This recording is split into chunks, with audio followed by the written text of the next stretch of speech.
Hi there, in this video I will show you how to format SD card on this Sony E10 camera.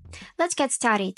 And firstly, we need to press this menu button, and after this you just need to select this toolbox icon, and in the setup section you need to go to the fourth page.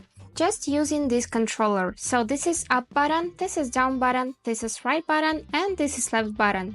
Let's use this right button to move to the fourth page. Great, and now we can see this format section. We need to select it by pressing this middle button.